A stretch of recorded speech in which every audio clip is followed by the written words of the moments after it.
I'm Stephen Cabral, board-certified naturopathic doctor, and today on our Training Thursday edition, we just got finished with the main episode on the Cabral concepts about how to take wherever you are right now in your workout and body transformation program and take it to that next level, and why so many people go to the gym or exercise on their own and look the same from 1 year to the next to the next. I answer those questions, I break that down of why that is, and I help you take from wherever you are right now to that next level as well, that next level of body transformation, all right? So let's get right into our questions today. Great questions today, all focused around kind of getting in better shape, recovery, training, all of those things. So Paul is our first person up today, and he asked, how long should I be sore after a workout? So really great question, and so there's a few different reasons. So some people get sore because their body is already holding so much inflammation.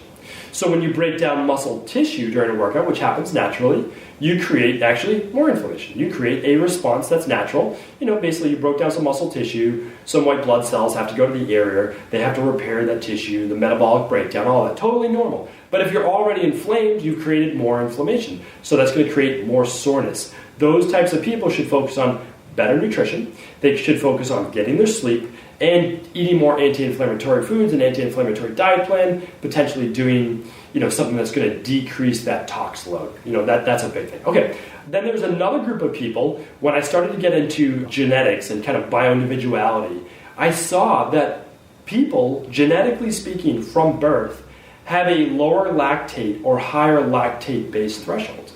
And they can actually test for this. It's a specific gene or a SNP, a single nucleotide polymorphism. So what that means is this. Some people never sore from their workout. It's amazing because I'm not one of those people.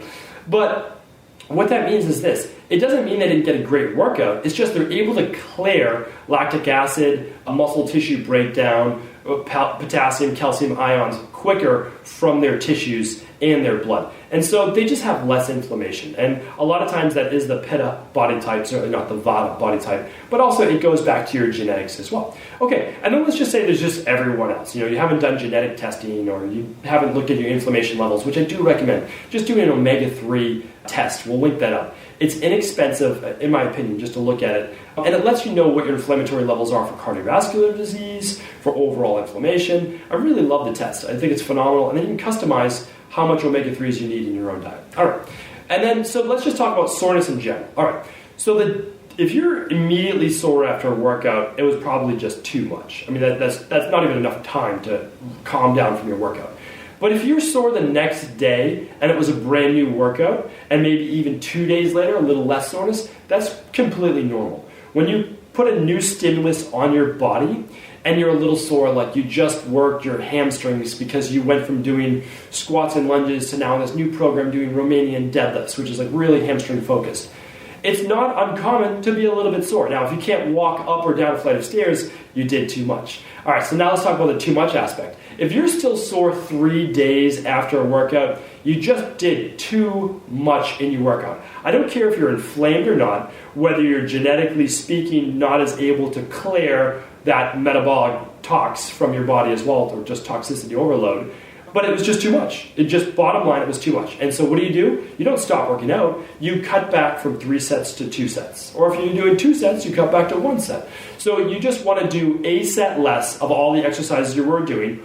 Or if you're breaking up your workout programs into body parts, and this should be a whole probably Cabral concept episode, you can't do that. You shouldn't do that. You shouldn't be doing 2 or 3 exercises just for your hamstrings because that's making you too sore. Do more of a full body metabolic program. So after 1 week of starting a new program, maybe 2, it's okay to be a little bit sore. But if you're still sore 4 weeks after doing the same program, I believe you're probably doing too much or overloading that one particular muscle group. All right, hopefully that answers your question. Let's move on. Joe is up with the next question. Joe is asking, can I still do some machines? So I've done some Training Thursday podcasts talking about how you should not be using machines in the gym, right? Because they're just not metabolically charged. They're just not working as much muscle fiber, and they're also what are called open chain exercises. I'm sitting on a stability ball right now. You can actually see probably in the mirror me sitting on this blue ball. It's 65 centimeters.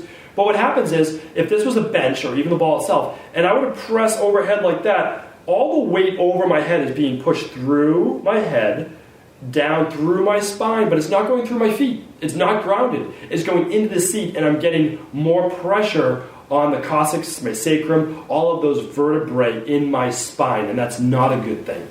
So, having said that, if you're someone who loves just doing machines for your workout, like I'm not going to say they're all totally bad. Just try to do 2/3 of your workout real closed chain, meaning like standing based exercises, or certainly to be on the ground doing some as well. That will give you more stimulus, and then you can do some of those machines, maybe like a chest press away, which would be better than pressing overhead. So kind of stay away from the overhead-based presses. And try to stay away from the confined leg-based exercises. But if you have a favorite chest exercise or rowing exercise, a pull, or bicep or tricep, I think that's totally acceptable because I want you to enjoy your workouts as well. So I have no problem with you doing that. I just want you to maximize your results. A lot of us don't have an hour and a half in the gym. And if you do happen to have 90 minutes, well, you can pretty much do whatever you would like as long as it's safe. All right. Next question, last question. We're going right through them today. Miriam asks, I love to run. Is it okay? So, and these are actually nice questions because remember, there's always a caveat to everything, right? That's just the way it works. There's no absolutes. So I've talked in the past about how running, or at least long distance running, endurance-based running, more than like 3 miles or so, is more catabolic. That means it's actually going to start to break down muscle tissue, and that could lead to actually what we called before, I think in a previous episode, skinny fat. Meaning like you're losing muscle, yes, you're losing weight, but the body's starting to look softer. And if you look at a lot of marathoners versus a lot of sprinters, the sprinters are kind of all, in that ideal great shape. And then marathoners are sometimes a little softer looking. Not the elite people who are running 5-minute miles, but the people who are just normal, middle of the packers doing 4-hour marathons or something like that. So what I would say is this, though, we have to go back to what I kind of just answered in the last question. You can't just run, in my opinion. I don't believe, not only from a wellness or anti-aging perspective, they show that endurance-based running actually creates micro tears in the cardiovascular system in your heart and is detrimental to your long-term health and wellness, which is why you see marathon runners also dying in their 50s and 60s. If they're supposed to be in such great shape, what's going on with that? What is this correlation? So I believe it's not always because of just running, but that much, massive expansion of the heart, right? It could be causing some type of either calcification, too much breakdown, too much stress in the heart. Okay, so what I would say is this. Find a happy medium. If you love to run, I don't have a problem with that. I have no problem with people, even doing 5Ks, which is 3.1 miles. So do some runs, enjoy your running. And running gives a lot of people this endorphin boost. No problem with that. It also oxygenates your body. So again, I don't have a problem with that either. But still try to get 2 to 3 resistance workouts per week using your own body weight or dumbbells or TRX or whatever you have at your disposal so that you keep your body healthy, strong, and you keep your muscles adapted so that each decade as you get older, you're automatically losing more and more muscle mass. You have to try to use weights or your own resistance to combat that atrophy, which is muscle breakdown, or that sarcopenia. So we do have to make sure that you're staying strong, right? That your bones are staying strong, that all those things are staying strong. So very, very important. If you love to run, great, run. Find that happy medium. Do 2 to 3 days of resistance training and a couple runs per week. That would be absolutely fantastic, and you'd be so far ahead of the game. I think that's a great, great program. Thank you for your questions today. I always love answering them. I'll be back real soon on another Cabral House Call. Thank you for just tuning into the Cabral Concepts. We've been getting a lot of questions lately about what next? What can I do next? And so what I'd like to say is if you want to take your wellness, weight loss, or anti-aging goals to that next level, I'd say this. We have 3 options for people to start with, and you can just see if it's the right fit for you.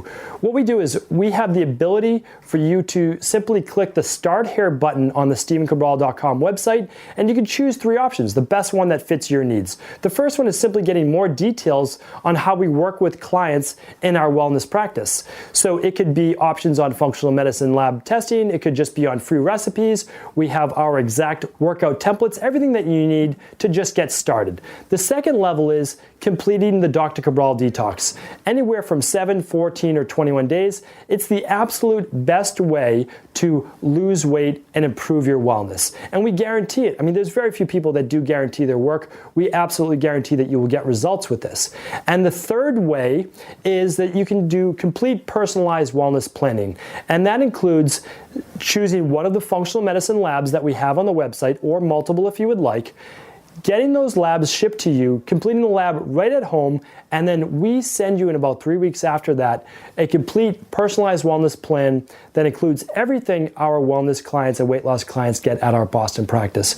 So all you have to do is simply go to stevencabral.com, click on the Start Here button, and you can get started and choose the level that works for you.